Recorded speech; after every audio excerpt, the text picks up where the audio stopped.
Hello everyone.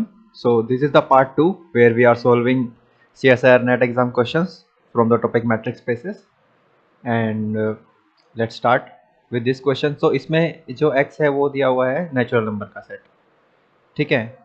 और करना क्या है, इसमें दो मैट्रिक दी हुई है। एक तो यूजुअल मैट्रिक है जो R पे होती है और एक थोड़ी यूजुअल मैट्रिक नहीं है, ठीक है। तो क्या कर सकते हैं इसमें, देखो जो फर्स्ट है वो बोल रहा है कि x1 इज़ कम्प्लीट। अब देखो, अगर हम सिर्फ यूजुअल मैट्रिक की बात करें तो यूजुअल मैट्रिक में क्या होता है कि कंप्लीट मैट्रिक स्पेस का क्लोज्ड सबसेट कंप्लीट होता है, ठीक है। जैसे कि आर डी जो है वो कंप्लीट है और एन इसका क्लोज सबसेट है, तो इसलिए एन को कंप्लीट होना पड़ेगा। यानी कि जो फर्स्ट है, जो एक्स वन है, वो क्या है, वो यही तो है n comma d one, and d one is usual metric space. तो ये क्लोज सबसेट हो गया कंप्लीट मैट्रिक स्पेस का, हैंस इट इज कंप्लीट। तो एक्स वन हो गया कंप्लीट, ठीक है। अब देखते हैं आगे। अब देखो, इसमें सेम प्रोसेस नहीं कर सकते क्योंकि मैट्रिक बदल गया। हमने जो चीज़ लगाई है वो थी यूजुअल मैट्रिक के लिए, स्टैंडर्ड मैट्रिक के लिए, या फिर यूक्लिडियन मैट्रिक भी बोलते हैं ना, उसके लिए। लेकिन अब मैट्रिक चेंज हो गई तो अब ये भी चेंज हो सकता है, ठीक है। तो अब ये बोल रहा है कि x2 इज़ कम्प्लीट। तो x2, देखो x2 है क्या यहाँ पे, x2 है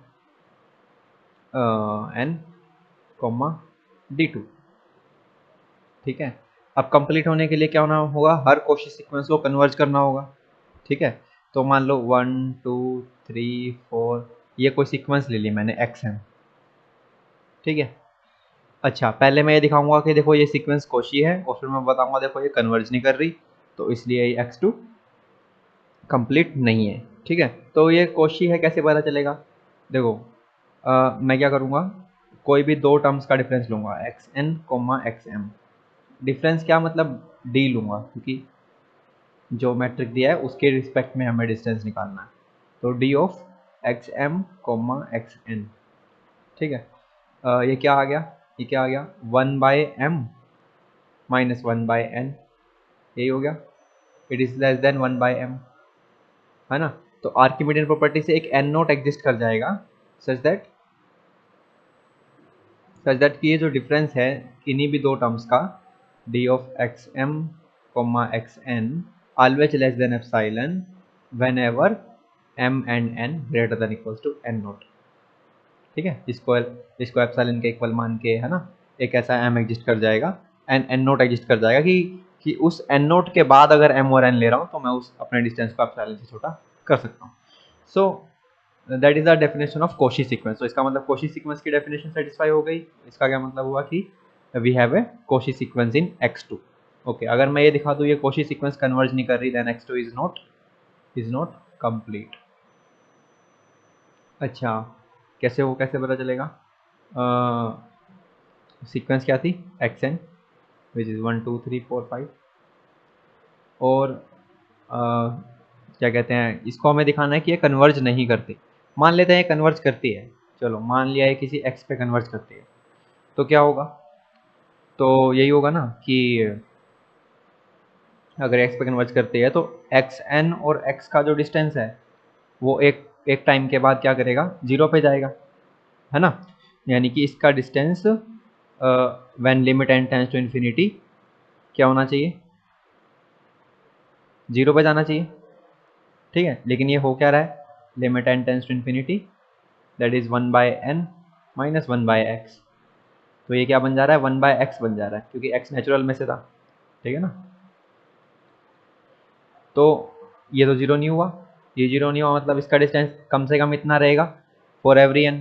तो फिर जब ये डिस्टेंस जीरो नहीं हुआ, इसका मतलब x1 cannot converge to x। इसका मतलब एक कोशी सीक्वेंस हमने बना दी जो कि कोशी सीक्वेंस है बट कन्वर्जेंट नहीं है, तो इसलिए x2 इज नॉट कंप्लीट, ठीक है।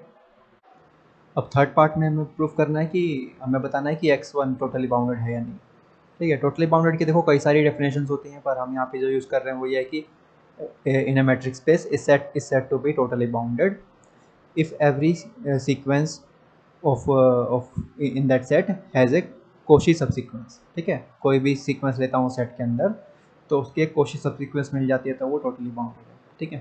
तो x1 क्या है, x1 तो यही है कि नेचुरल नंबर का सेट विद यूजुअल मैट्रिक, और यूजुअल मैट्रिक में तो नेचुरल नंबर का सेट बाउंडेड है ही नहीं, हमें वैसे ही पता है ना। तो फिर भी हम इसको कर सकते हैं एग्जांपल लेके कि कोई ये सीक्वेंस है अगर ले ली फिर से 1 2 3 4 5 6 वाली, तो ये जो सीक्वेंस है ये क्या कहते हैं, इसकी जो भी सब सीक्वेंस होगी वो बाउंडेड नहीं होगी, ठीक है।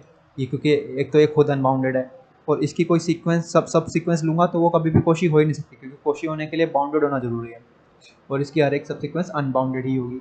तो इसका मतलब इस सीक्वेंस की कोई भी कोशी सब सीक्वेंस नहीं मिली, इसलिए ये टोटली बाउंडेड नहीं है, ठीक है। अब लास्ट देख लेते हैं। लास्ट में ये n कॉमा d2 ये है, ठीक है, और ये x2 है। अब इसमें क्या लेना है, कोई भी सीक्वेंस ले ली इसकी x है, ठीक है, जनरल सीक्वेंस लिया ना, क्योंकि प्रूफ हमेशा जनरल चीज़ लेके करते हैं, एग्जांपल लेके नहीं प्रूफ कर सकते। तो कोई एक्स एन जनरल सीक्वेंस ले ली इस यहाँ से।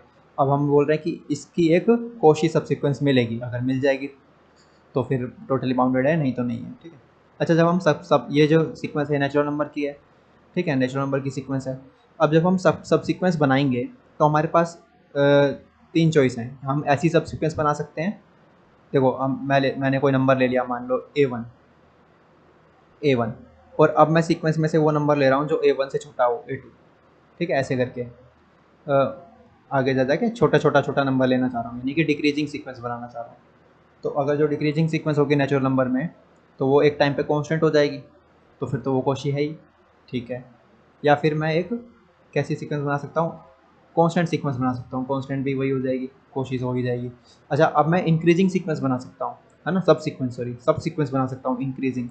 तो लेट्स से एक्स एन के कोई वो है इंक्रीजिंग सब सीक्वेंस हमने बनाई, ठीक है।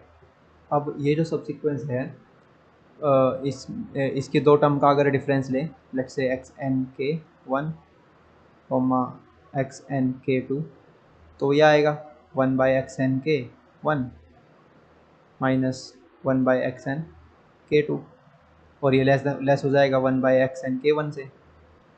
तो क्या हुआ, फिर एक एन नोट मिल जाएगा कि ये डिस्टेंस एप्सिलॉन से लेस हो जाए, ठीक है, ये डिस्टेंस लेस देन एप्सिलॉन हो जाए for all k1 and k2 greater than equals to n not, ठीक है। तो इसका मतलब जो सब सीक्वेंस हमने बनाई है वो कोशी हो गई, और कोशी सब सीक्वेंस हो गई, इसका मतलब every sequence has a Cauchy subsequence, hence hence x2 is totally bounded. So this is that. इस क्वेश्चन में हमें सेट दिया हुआ है x, ठीक है, और x में क्या है, सारी के सारी सीक्वेंस हैं, ठीक है, ऐसी ऐसी सीक्वेंस हैं जिनमें सिर्फ जीरो और वंस आ सकते हैं, ठीक है, यानी कि जीरो एंड वंस की सीक्वेंस है सिर्फ, जैसे कि 1,1,0,1, ऐसा करके, जैसे बाइनरी नंबर्स होते हैं ना, इस टाइप के सभी सीक्वेंस x में हैं। फिर इस सेट पर एक मैट्रिक डिफाइन किया, ठीक है, वो मैट्रिक क्या है, ये मैट्रिक डिफाइन किया। अब ये बोल रहा है कि फिर उसके बाद एक फंक्शन डिफाइन किया इस तरह से, ठीक है, from this set to this close interval 0,1। अब ये पूछ रहा है कि क्या ये क्लोज्ड होगा, ओह सॉरी, ये कंटिन्यूस होगा या नहीं, ठीक है। तो पहले ए ऑप्शन में ये पूछ रहा है, तो कंटिन्यूटी के लिए देखो मैट्रिक स्पेस है तो हम एप्सिलॉन डेल्टा डेफिनेशन यूज़ कर सकते हैं, है ना। तो हम क्या करेंगे, कोई आर्बिट्ररी ए एन सीक्वेंस ले लेंगे एक्स में, ठीक है। अब इस पे दिखा देंगे हम, अगर इस एलिमेंट पे कंटिन्यूस है तो इसका मतलब हर जगह कंटिन्यूस है फंक्शन, है ना। तो उसके लिए क्या करते हैं, कोई एप्सिलॉन ग्रेटर देन 0 चूज़ कर लिया मान लो, तो mod of f of x n minus f of a n is less than epsilon मान लेते हैं, चलो। तो क्या हो जाएगा, ये हो जाएगा, इसकी डेफिनेशन क्या है, summation x i to power minus i, और ये हो जाएगा minus a i to power minus i, ठीक है, i equals to 1 to infinity, ये हो गया, एंड इसका mod is less than epsilon, है ना। मतलब हमें कोई डेल्टा ढूंढना है कि अगर मैं इस ए एन और एक्स एन का डिस्टेंस डेल्टा लूँ तो ये डिस्टेंस एप्सिलॉन हो जाए, अगर मैं ऐसा ढूंढ पाता हूँ ऐसा डेल्टा तो फंक्शन कॉन्टिन्यूस है, ठीक है। तो अब क्या हुआ, इसमें to power minus i common आ जाएगा, ये हो जाएगा summation x i minus y i और into to power minus i, ठीक है, इसका सारे का मोड, है ना, and this should be less than epsilon, ये होना चाहिए।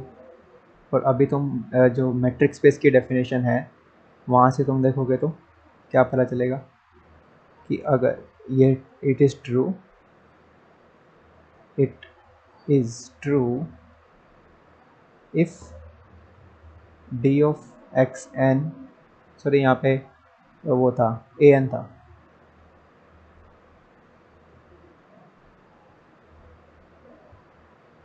ठीक है, ये हो जाएगा d of x n comma a n is less than epsilon. देखो अगर ये लेस देन एप्सिलॉन है तो इसका मतलब ये चीज़ लेस देन एप्सिलॉन हो जाएगी, है ना, समेशन अंदर जाके लेस देन एप्सिलॉन हो रहा है, और जब समेशन अंदर जाके लेस देन एप्सिलॉन है तो बाहर निकाल के भी लेस देन एप्सिलॉन होगा ना, क्योंकि जब अलग अलग सम करते हैं तो टर्म तो बड़ी हो जाती है, तो जब बड़ी वाली ही लेस देन एप्सिलॉन हो जाए तो छोटे को तो लेस देन एप्सिलॉन होना ही पड़ेगा। तो इस केस में जो डेल्टा था हमारा वो एप्सिलॉन ही आ गया, है ना। So there exist a delta which is equals to epsilon, कि जब ये डिस्टेंस डेल्टा से कम होगा, ठीक है, जब ये डिस्टेंस डेल्टा से कम होगा तो ये डिस्टेंस एप्सिलॉन से कम हो जाएगा, ठीक है ना, फंक्शंस वैल्यूज़ का। तो इसलिए फंक्शन हो गया कॉन्टिन्यूअस एट एवरी पॉइंट, ठीक है। अब कॉन्टिन्यूअस हो गया। अब देखो जो इसमें जीरो सीक्वेंस है, जीरो सीक्वेंस मतलब सारे के सारे एलिमेंट जीरो कर देते हैं, ठीक है, जीरो कॉमा ऐसे करके ज़ीरो सीक्वेंस है। ये कोई एक्स एन है मान लेते हैं, तो एफ ऑफ एक्स एन क्या होगा, जीरो ही होगा। और अगर वन सीक्वेंस लूँ तो वाई एन, कोई मान लो वन सीक्वेंस है, वन वन वन वन सब वन है उसमें, तो एफ ऑफ वाई एन क्या होगा, वन होगा, क्योंकि ये जो समेशन है ये वन पे कन्वर्ज करता है ना, 1/2 प्लस 1/4 प्लस 1/8, ये जो सीरीज़ है ये वन पे कन्वर्ज करती है, ठीक है। तो इसमें से अब वन ले रहा हूँ तो मतलब सारे प्लेसेस पे वन लेना पड़ेगा, one one into 1/2 plus one into 1/4 plus one into 1/8 ऐसे करके वो वन पे चला जाएगा। तो अब क्या हुआ, देखो फंक्शन कंटिन्यूस है और जीरो पे भी मैप कर गया, वन पे भी कर गया, और कंटिन्यूस है तो जीरो से वन के बीच में सारी वैल्यूज़ पे मैप करेगा, है ना, इंटरमीडिएट थ्योरम से। तो इसलिए इसका मतलब कि यहाँ पे कोई भी एलिमेंट ऐसा नहीं है जिसकी प्री इमेज ना मिल रही हो, इसलिए फंक्शन ऑन टू हो गया, ठीक है। तो कॉन्टिन्यूस भी हो गया, ऑन टू भी हो गया। अब देखते हैं वन वन। देखो वन कोमा जीरो सारी जीरो ना, तो ये अगर ये एक्स है, एक्स एन है, तो एफ ऑफ एक्स एन क्या आएगा, देखो पहले प्लेस पे वन, बाकी जगह जीरो, 1/2 आ जाएगा, ठीक है। और ऐसे ही मैं कोई वाई एन ले रहा हूँ, यहाँ पे जीरो ले रहा हूँ, बाकी जगह वन ले रहा हूँ, तो अब एफ ऑफ वाई एन क्या होगा, 1/2 को हटा दो, बचेगा 1/4 प्लस 1/8 प्लस 1/16 ऐसे चलता रहेगा। लेकिन जो टोटल सम था 1/2 को मिला के वो तो वन था, तो ये बचा हुआ सम कितना होगा, 1 माइनस 1/2, तो ये भी 1/2 हो जाएगा, ठीक है। तो ये भी 1/2 होगा। इसका मतलब दो अलग अलग एलिमेंट मिल गए जिनकी सेम इमेज है ना, दो एलिमेंट मिल गए जिनकी सेम इमेज है। तो जब ऐसा होता है तो फंक्शन वन वन नहीं होता, तो ये फंक्शन वन वन नहीं है, ठीक है। तो अभी तक क्या पता चला, ये करेक्ट है, ये करेक्ट है, ये करेक्ट नहीं है। अगर हमें ये शो करना है कि एफ ओपन है तो हम क्या कर सकते हैं कि कोई भी ओपन सेट लेंगे डोमेन में और दिखा देंगे, देखो हर एक ओपन सेट की इमेज ओपन मिल रही है, ठीक है, एक तो ये है। और एक ये है कि अगर हमें दिखाना है ओपन नहीं है तो हम कोई ऐसा ओपन सेट ढूंढ के दिखा देंगे जिसकी इमेज ओपन ना मिले, ठीक है। तो कोई एलिमेंट लेते हैं एक्स एन फ्रॉम एक्स, ठीक है, मान लेते हैं एक्स एन ऐसा है, 0 1 0 0 0 सब जीरो, ठीक है। तो अब इस एक्स एन के अराउंड हम एक बॉल बनाएंगे 1/9 रेडियस का, ठीक है। तो इसमें कौन से एलिमेंट्स आएंगे, इसमें ऑल दोज वाई एन आएंगे, x में से सच दैट जिनका डिस्टेंस xn के साथ 1/9 से कम है।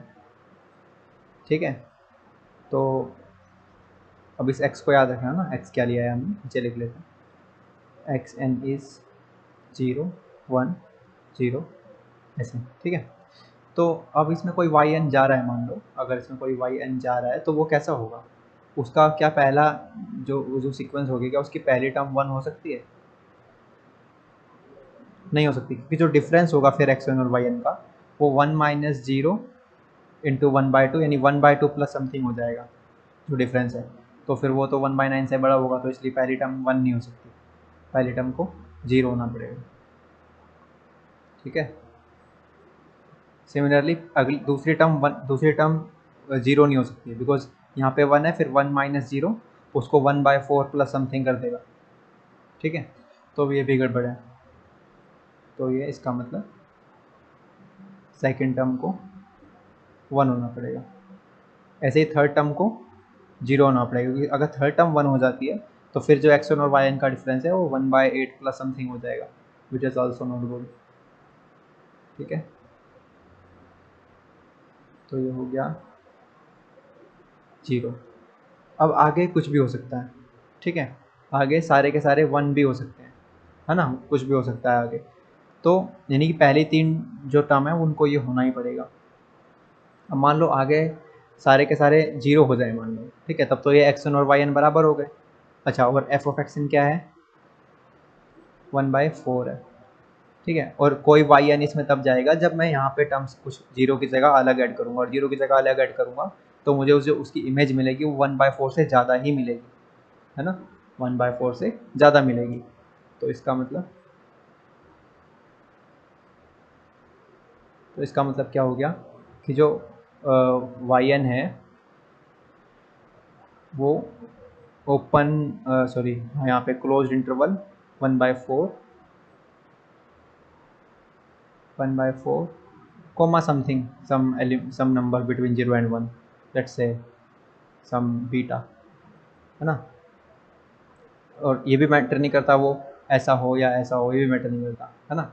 मतलब यहाँ पे ओपन भी हो सकता, या तो ऐसा दिखता होगा या फिर लेट्स से ऐसा दिखता होगा।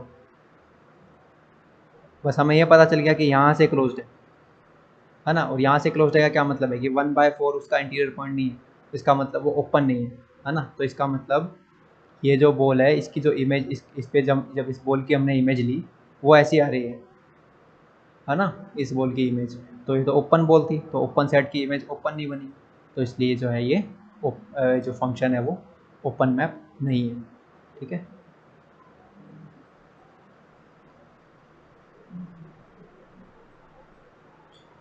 तो क्या हो गया इसका, ये दोनों करेक्ट हैं और ये दोनों इनकरेक्ट। इस क्वेश्चन में देखो ये सेट गिवन है, ठीक है, R2 का, और ये पूछा गया है, ठीक है, कनेक्टेड है या क्लोज्ड। तो सबसे पहले इसको थोड़ा विजुलाइज करते हैं। देखो ये अगर ये एक्स वाई प्लेन है तो वो सारे ऑर्डर पेयर्स जिनमें दोनों ही पॉइंट रैशनल होते हैं, ठीक है, वो इकट्ठा करने हैं इसके अंदर। तो सबसे पहले देख लेते हैं क्लोज्ड है या नहीं। ठीक है, देखो इसका कोई भी पॉइंट मैं लेता हूँ, मान लो कोई एक्स वाई ले लिया, ठीक है, इसका नहीं लिया, एक्स मान लो इरेशनल है, अगर एक भी इरेशनल है तो एस में नहीं जाएगा। लेकिन ये पॉइंट इसका लिमिट पॉइंट है, क्योंकि इसके अराउंड मैं कितने भी छोटे नेबरहुड ले लूँ वहाँ पे मुझे पॉइंट्स मिल जाएंगे जो एस के होंगे, है ना, क्योंकि there are infinitely many rational and irrational number between two points. तो यहाँ पे कितने भी छोटे मैं नेबरहुड लूँ कुछ पॉइंट्स ऐसे मिलेंगे जिनके जो ऑर्डर पेयर होंगे वो दोनों के दोनों रैशनल होंगे, दोनों कोऑर्डिनेट्स, है ना। तो इसीलिए हर एक R2 का हर एक पॉइंट इसका लिमिट पॉइंट है। तुम सीधा ये कह सकते हो कि एस क्लोजर इज R2। ठीक है, लेकिन S do not contains all of its limit point. अगर ऐसा होता तो एस भी R2 के बराबर होता, लेकिन ऐसा नहीं है, तो इसलिए क्लोज्ड तो नहीं है, बिकॉज ये it does not contain all of its limit points. ठीक है, क्लोज्ड नहीं है। तो इसी लॉजिक से एस कॉम्प्लीमेंट भी क्लोज्ड नहीं है ना, क्योंकि एस कॉम्प्लीमेंट का क्लोजर भी R2 ही होगा। ठीक है, अगर मैं एस में से कोई पॉइंट लेता हूँ ए कोमा बी, तो उसके कितने भी छोटे इंटरसेक्शन, कितने भी छोटे नेबरहुड ले लूँ, उसके इंटरसेक्शन में एस कॉम्प्लीमेंट के पॉइंट्स होंगे। तो इसलिए एस कॉम्प्लीमेंट भी अपने सारे लिमिट पॉइंट कंटेन नहीं कर रहा, तो इसलिए ये भी क्लोज्ड नहीं है। तो एस भी क्लोज नहीं है, एस कॉम्प्लीमेंट भी क्लोज नहीं है। अब कनेक्टेडनेस देख लेते हैं। देखो आर एन में यूजुअल टोपोलॉजी में आर एन में every connected subset is path connected. और पाथ कनेक्टेड की क्या डेफिनेशन है कि कोई भी 2 पॉइंट ले रहा हूँ अगर मैं सेट के अंदर, तो उनको मिलाने वाला एक कंटिन्यूस पाथ मिल जा रहा है जिस उस पाथ के सभी पॉइंट्स उस सेट के अंदर है। ठीक है, तो अगर मैं इसमें कोई भी 2 पॉइंट्स लेता हूँ एस के अंदर, तो उनको मेरे को कभी कोई पाथ मिल ही नहीं पाएगा जो इनको कंटिन्यूसली मिला दे, क्योंकि मैं जो भी पाथ लूँगा उसमें कई सारे पॉइंट्स ऐसे होंगे जो एस में जा ही नहीं सकते, बिकॉज मैं रैशनल ऑर्डर पेयर्स का कोई पाथ बना नहीं सकता। ठीक है, क्योंकि there are infinitely many rational and irrational number between two numbers, so that's why we can not make a continuous path of points of S which connects any 2 points of S. ठीक है, तो इसलिए ये क्या क्या कहते हैं, connected भी नहीं है। लेकिन एस कॉम्प्लीमेंट कनेक्टेड है। देखो उसको समझते हैं कि एस कॉम्प्लीमेंट कैसे कनेक्टेड है। लेट्स से चलो यही कलर रखते हैं अभी। ओके, लेट्स से 2 पॉइंट्स ले लिए एस कॉम्प्लीमेंट में। ठीक है, अब हम दिखा देंगे कि ये पाथ कनेक्टेड है। ठीक है, अब एस कॉम्प्लीमेंट में 2 पॉइंट लिए हैं, तो इसका मतलब कि अगर ये पी क्यू है और ये आर एस है, तो क्या होगा, इनको मिलाने वाला एक कंटिन्यूस पाथ मिलना चाहिए एस कॉम्प्लीमेंट के पॉइंट्स का। ठीक है, अब देखो इन दोनों में से एक को तो इरेशनल होना पड़ेगा, है कि नहीं, क्योंकि अगर इनमें से एक भी, दोनों ही रैशनल हो गए, दोनों रैशनल हो गए अगर, तो फिर एस में चला जाएगा, लेकिन हमने तो एस कॉम्प्लीमेंट में लिया पॉइंट, तो लेट्स से ये वाला इरेशनल है। ठीक है, और इन दोनों में से भी एक को इरेशनल होना पड़ेगा, लेट्स से ये वाला इरेशनल है। अब ये मान लेते हैं, फिर बाद में बदल लेंगे। ठीक है ना, तो ये वाला इरेशनल है का क्या मतलब है, मैं किस डायरेक्शन में जा सकता हूँ, मतलब एक्स को फिक्स कर दूँ तो मैं एस कॉम्प्लीमेंट में ही रहूँगा, है ना, यानी कि मैं इस डायरेक्शन में जितना मर्जी मूव कर सकता हूँ, वर्टिकल डायरेक्शन में बेसिकली, है ना। तो ये देखो इस डायरेक्शन में मैं मूव कर रहा हूँ जब, तो इस पूरी की पूरी लाइन एस कॉम्प्लीमेंट में जा रही है। ठीक है, और सिमिलरली मैं यहाँ पे भी, क्योंकि आर वाला इरेशनल है, तो यहाँ पे भी मैं इसी डायरेक्शन में जा सकता हूँ, खाली इस डायरेक्शन में जब तक जाऊँगा कोई दिक्कत नहीं है, ये पूरी लाइन एस कॉम्प्लीमेंट में ही जाएगी। ठीक है, और लेकिन मूव करते हुए मैं किसी एक पॉइंट ऐसे पे पहुंच सकता हूँ इजीली जहाँ पे दोनों कोऑर्डिनेट इरेशनल हो जाए, क्योंकि there are infinitely rational and irrational in this line, है ना। तो मान लो कोई, या फिर सिमिलरली यहाँ पे भी सेम बात कह सकता हूँ, मान लो यहाँ पे कोई पॉइंट मिल गया आर कोमा सम S1, अब ये S1 भी इरेशनल बन चुका है। ठीक है, इस तरह से मैंने ये पॉइंट चूज़ किया है। अब मैं इस डायरेक्शन में भी आ सकता हूँ, क्योंकि अब ये वाले पॉइंट्स भी सारे के सारे एस कॉम्प्लीमेंट में जाएंगे, क्योंकि अब मेरे को ये इरेशनल मिल गया, तो यहाँ पे हमेशा कोई ना कोई इरेशनल रहेगा, और इरेशनल रहेगा मतलब एस कॉम्प्लीमेंट में रहूँगा मैं, तो मैं एस कॉम्प्लीमेंट में रहते हुए एक पाथ बना पाया इन दोनों पॉइंट्स को मिलाने के लिए। ठीक है, सिमिलरली देखो अगर अगर एस कॉम्प्लीमेंट सॉरी थोड़ा सा देखो बदल के देखते हैं, अगर ये इरेशनल ना होके ये वाला होता तब क्या करते, तब तो हम आराम से ऊपर तक जाते हैं। ठीक है, थोड़ा चेंज कर लेते हैं, चलो ठीक है, ऊपर तक जाते हैं, और यहाँ क्योंकि अब तो हम यहाँ डायरेक्टली मूव कर सकते हैं ना, क्योंकि ये वाला वाई कोऑर्डिनेट हमारा इरेशनल है, तो हम आराम से इधर आ सकते हैं, ये सारे के सारे पॉइंट्स एस कॉम्प्लीमेंट में रहेंगे, और एस कॉम्प्लीमेंट में रहते हुए फिर हम एक पाथ बना देते हैं, दिस वन। ठीक है, तो no matter what you do for any two given points you can make a path, continuous path इसमें रहते हुए। ठीक है, इसीलिए this is S complement is path connected, and if it's path connected then it is connected. इस question में बोला है कि D is a subset of real line. ठीक है, डी रियल लाइन का सबसेट है, such that every infinite sequence in D has a subsequence which converges in D, यानी कि कहने का मतलब है every sequence has A convergent subsequence, और ये डेफिनेशन होती है सिक्वेंशियली कॉम्पैक्ट की। ठीक है, सिक्वेंशियली कॉम्पैक्टनेस की डेफिनेशन होती है ये, और मैट्रिक स्पेस में सिक्वेंशियली कॉम्पैक्ट, कॉम्पैक्ट और लिमिट पॉइंट कॉम्पैक्ट, ये तीनों एक दूसरे को इम्प्लाई करते हैं। तो ये सीधा सीधा कह रहा है कि डी जो है ना कॉम्पैक्ट होना चाहिए। ठीक है, ये सिक्वेंशियली कॉम्पैक्ट की डेफिनेशन दे के बोल रहा है कि डी, बिकॉज ये सिक्वेंशियली कॉम्पैक्ट की डेफिनेशन कॉम्पैक्टनेस को इम्प्लाई करेगी, तो डी कॉम्पैक्ट हो सकता है और कुछ नहीं हो सकता। ठीक है, तो अब देखो इसमें से कॉम्पैक्ट कौन सा है, ये तो है नहीं कॉम्पैक्ट, क्योंकि ये बाउंडेड नहीं है, क्योंकि हमें तो क्लोज्ड एंड बाउंडेड देखना है ना, क्योंकि जब मैट्रिक स्पेस नहीं बताया तो हम यूजुअल मैट्रिक स्पेस लेके चलते हैं, और यूजुअल मैट्रिक स्पेस में closed end bounded means compact. तो ये तो हो नहीं सकता। ओके, ये है क्योंकि ये क्लोज्ड भी है और बाउंडेड भी है ना, सारे लिमिट पॉइंट कंटेन कर रहा है अपने, क्लोज्ड है और बाउंडेड है। ये नहीं है क्योंकि 1 इसका लिमिट पॉइंट है पर ये 1 कंटेन नहीं करता, ये नहीं है। ये भी नहीं है क्योंकि ये -1 कंटेन नहीं करता, -1 इसका लिमिट पॉइंट है। तो ओनली दिस इज करेक्ट। इस क्वेश्चन में हमें एक सेट दिया हुआ है and the set is this के a comma b interval intersection with q where this a and b are irrational numbers. Okay, so these a and b do not belongs to q. ठीक है। अच्छा, आप पूछ रहे हैं k is bounded subset of q।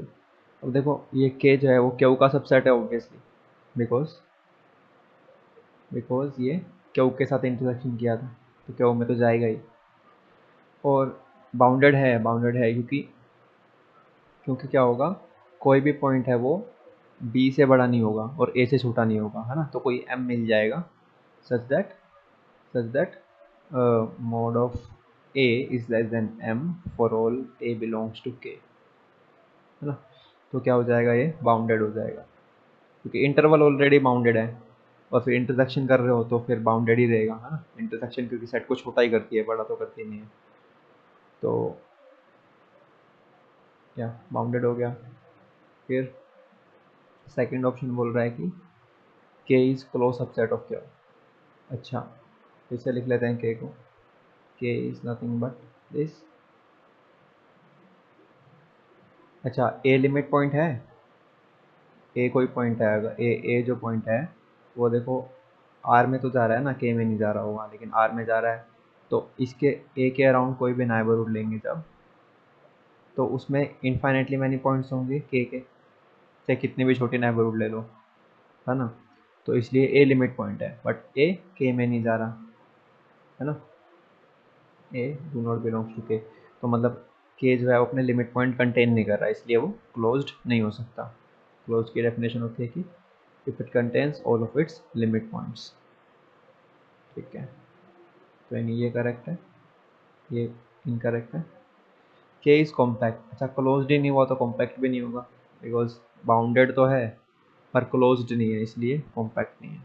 Usual matric में है ना, closed end bounded means compact. Now k is open subset, k is an open subset of q। अच्छा, ओपन होगा या नहीं, ओपन के लिए क्या था, देखो ये मान लेते हैं कोई x जा रहा है k में, ठीक है, और इस x के अराउंड में कोई भी नेबरहुड लूँगा तो वो कंटेन नहीं हो सकती k के अंदर, क्योंकि इस नेबरहुड में रैशनल भी होंगे इर्रेशनल भी होंगे, because it is an interval and every interval contains infinitely rational and infinitely irrational. तो कोई भी अपसेलन के लिए नेबरहुड इसमें कंटेन ही नहीं होगी। इसका मतलब x belongs to k but it is not is interior point, है ना। तो अगर सेट का हर एक पॉइंट उसका इंटीरियर पॉइंट होता है तभी वो सेट ओपन होता है। ठीक है, यानी कि when set is equals to its interior set, ठीक है, then we say that the set is open.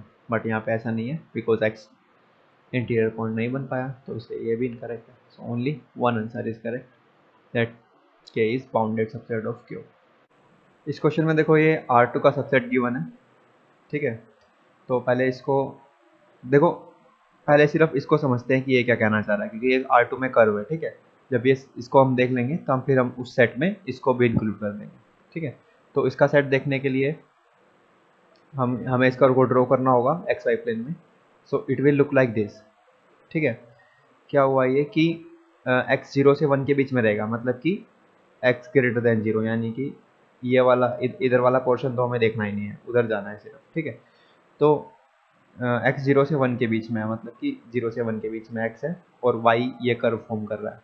अच्छा, इसमें जो है ना y एक्सिस जो होता है, ठीक है, ये जो y एक्सिस है ना ये इसमें इंक्लूड नहीं है, क्योंकि y एक्सिस पे x 0 है और x 0 पे ये डिफाइन नहीं है ना, sin 1/x डिफाइन नहीं है, तो इसलिए y एक्सिस इंक्लूड नहीं है इसके अंदर।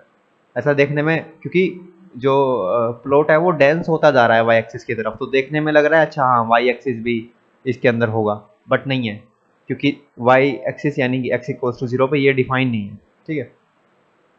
तो फिर क्या किया, इसी सेट के अंदर ये सेट मिला दिया 0, विच इज वाई एक्सिस, है ना। तो -1 से 1 के बीच में जो y था वो भी मिला दिया। अदरवाइज इसमें ये वाला जो लाइन है वाई एक्सिस वाली, ये इसमें जा नहीं रही थी, है ना, 0 0 भी नहीं जा रहा था इसके अंदर। But after including this now we have the whole graph and the y axis. ठीक है। तो अगर अब ये बोल रहा है कि कनेक्टेड है नहीं, देखो अगर अगर ऐसा होता, ये वाई एक्सिस नहीं होता इसके अंदर, है ना, तब हम बोलते थे कनेक्टेड नहीं है, क्योंकि फिर हमें एक सेपरेशन मिल जाती, या फिर हम 2 पॉइंट ऐसे ढूंढ पाते जिनको हम मिला ही नहीं सकते बिना क्या कहते हैं इस सेट में रहते हुए। ठीक है। तो अब तो ये क्लियरली हम कोई भी अगर 2 पॉइंट लेते हैं सेट के अंदर, तो हम उनको आराम से एक पाथ के थ्रू मिला सकते हैं with staying in the set, है ना। तो इसलिए ये हो गया कनेक्टेड। ठीक है। अदरवाइज देखो, अगर सिर्फ इसको कंसिडर करो और फिर कोई बोल दे कि ये पॉइंट और ये पॉइंट मिलाओ, तो हमें ये इनको मिलाने के लिए कभी ना कभी तो वाई एक्सिस क्रॉस करना ही पड़ेगा ना। और जैसे ही वाई एक्सिस क्रॉस करेंगे, ये क्या हो जाएगा, मतलब कि हम सेट में नहीं रहेंगे, सेट के बाहर आ जाएंगे। तो इसलिए सेट में रहते हुए हमें पाथ चाहिए होता है ना। जैसे कि फॉर एग्जांपल अभी हम ऐसा कर सकते हैं, अभी हम इस कर्व के थ्रू जाएंगे, ऐसे जाएंगे, and somehow we will get a path to reach there, है ना। लेकिन ऐसा इस केस में, क्योंकि x जो है 0 से बड़ा है सिर्फ, तो इस केस में इसकी जरूरत थी भी नहीं कनेक्टेड के लिए, समझ रहे हो। इसको निकाल भी दोगे, क्योंकि हमें यहाँ से हमें y एक्सिस क्रॉस कभी करना ही नहीं पड़ेगा, है ना। हम तो क्योंकि पॉजिटिव x में रहेंगे ना, तो इसलिए कनेक्टेडनेस के लिए जरूरत है ही नहीं इस चीज़ की भी। लेकिन अगर ये पूरा ग्राफ तुम कंसिडर करो तो कनेक्टेडनेस के लिए इसकी जरूरत है, क्योंकि बीच में कहीं ना कहीं y एक्सिस को क्रॉस करना पड़ेगा। ओके, चलो कनेक्टेड हो गया। अब क्या ये कॉम्पैक्ट है, देखो कॉम्पैक्ट के लिए क्लोज्ड एंड बाउंडेड होना चाहिए। ठीक है। अब ये वाले पॉइंट या कंटेन नहीं कर रहा था, जो इसके लिमिट पॉइंट थे वो भी हमने इसमें डाल दिए, तो इसका मतलब अब इसने अपने सारे लिमिट पॉइंट कंटेन कर लिए, क्लोज्ड तो हो गया। अब बाउंडेड भी है, क्योंकि x जो है वो 0 से 1 के बीच में जा रहा है, तो एक सर्कल मिल जाएगा कि ग्राफ इसके अंदर ही रहे, है ना। इसका मतलब एक m रेडियस का सर्कल मिल जाएगा, m रेडियस का, है ना। तो मतलब एक m मिल जाएगा, such that d of x, y is less than m for all x y belongs to x। तो क्या हो गया, बाउंडेड हो गया। तो क्लोज्ड एंड बाउंडेड हो गया, और यूजर मैट्रिक्स स्पेस है इसलिए कॉम्पैक्ट हो गया। तो ये हो गया कॉम्पैक्ट। अच्छा, अब x क्रॉस y कनेक्टेड है या नहीं प्रोडक्ट टोपोलॉजी में। देखो x कहाँ, देखो जब r पे यूजुअल टोपोलॉजी है, तो r क्रॉस r पे जब प्रोडक्ट टोपोलॉजी लेंगे तो वो यूजुअल टोपोलॉजी ही आएगी। स्टैंडर्ड टोपोलॉजी जो हम यूज़ करते हैं, स्टैंडर्ड मैट्रिक्स स्पेस जो यूज़ करते हैं वही आएगा। ठीक है ना। अगर r पे यूजुअल या स्टैंडर्ड प्रोडक्ट लिया है, तो मतलब यूक्लिडियन मैट्रिक्स स्पेस है, तो अगर r पे है ना, तो कोई दिक्कत नहीं होती। मतलब प्रोडक्ट टोपोलॉजी से इससे कुछ अलग सोचने की जरूरत नहीं है। This is nothing but the standard topology और यूजुअल टोपोलॉजी। ठीक है। तो इससे कोई फर्क नहीं पड़ने वाला है। Now we will try to visualize कि x क्रॉस y दिखेगा कैसा, तभी तो हम सोच पाएंगे ना कि कनेक्टेड है या नहीं, या कॉम्पैक्ट है या नहीं। ठीक है। देखो क्या करते हैं ना, एक एग्जांपल के थ्रू समझते हैं। मान लो x होता है ऐसा, x होता x square plus y square equals to 1। इस टाइप के पॉइंट्स आ रहे हैं सारे के सारे, मान लो x के अंदर x y belongs to r, और y यही होता जो दिया हुआ है ना, y हो गया क्लोज 0 1 ओपन। तो अब देखो x, अगर अगर हम सिर्फ एक्स वाई प्लेन में देखें, तब x तो ऐसा है ना, x क्या है, सर्कल है। अगर हम एक्स वाई प्लेन में देखें तो ऐसा। लेकिन जब हम x क्रॉस y करेंगे, तो एक थर्ड डायमेंशन आ गया, यानी x क्रॉस y जो होगा वो R3 में होगा, क्योंकि R2 के सबसेट और R के सबसेट की क्रॉस हो रही है। तो अब जो नया जो रीजन आएगा वो R3 में आएगा। तो जब इसकी क्रॉस प्रोडक्ट इसके साथ करेंगे तो कैसा दिखेगा, यहाँ से क्लोज्ड है ना, तो कैसा दिखेगा, इसकी लेंथ 1 यूनिट बढ़ा देगा सेम सरफेस की। ठीक है ना। तो ये बन जाएगा ऐसा।